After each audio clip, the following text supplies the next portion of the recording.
त्याचं कारण असं आहे की 16 तारखेपासून ग्रामपंचायतीला आपण ताला लावलेला आहे।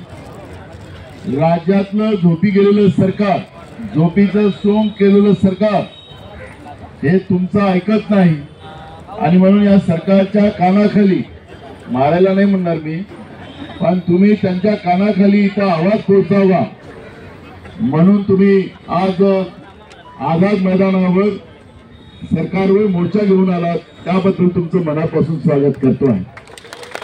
या मोर्चाला आपल्या सगळ्यांना मार्गदर्शन करण्यासाठी आलेले महाराष्ट्राचं नेतृत्व, राष्ट्रीय नेतृत्व आदरणीय शरद पवार साहेब, त्याचप्रमाणे राज्याचे माजी मुख्यमंत्री आणि शिवसेनेचे प्रमुख आमचे स्नेही उद्धव ठाकरे साहेब,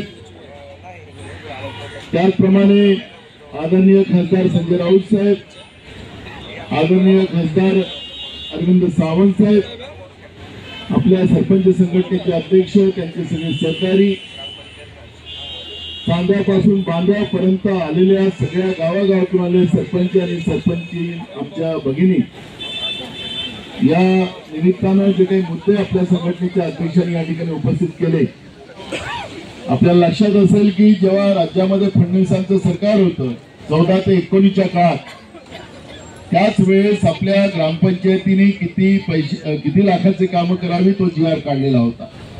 त्यावेळेचा तो 3 लाखाचा GR आपल्याला सगळ्यांना आठवत असेल। उद्धव साहेबांच्या नेतृत्वात महाविकास आघाडीचं सरकार आलं आणि या सरकारनं 3 लाखाचा GR काढून आपला 15 लाखाचा GR केला। पुन्हा आता खोक्याचं सरकार महाराष्ट्रात आलं आणि त्यांना आपला पुन्हा GR बदलवला आणि ग्रामपंचायतीला पुन्हा 3 लाखामध्ये आणून बसवलं। आखरी हे सरकार कमिशनखोर सरकार आहे, हे ठेकेदार धार्जिणी सरकार आहे। ग्रामीण भागाचाही विकास होऊ नये, जनतेच्या घामाचा पैसा गावामध्ये जेव्हा विकासाला पाठवला जातो त्या पैशाचा योग्य विकास होऊ नये। राजीव गांधीजींनी त्या काळात सांगितलं की ती चूक झाली त्यांच्याजवळून, त्यांनी सांगितलं की आम्ही 1 रुपया केंद्रातून पाठवतो, तो राज्याला जातो, मग जिल्हा परिषद, मग पंचायत समिती, पण शेवट 10-15 पैसे पोहोचतात ग्रामपंचायत मध्ये।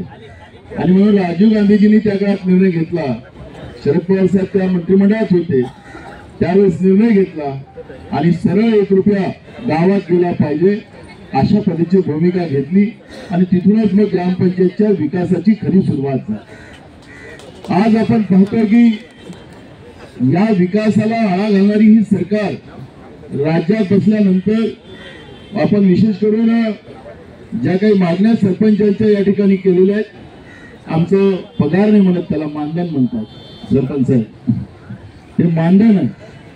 ते मानधन जे आहे आम्हाला तुटपुंज मिळतं ते वाढवून पाहिजे।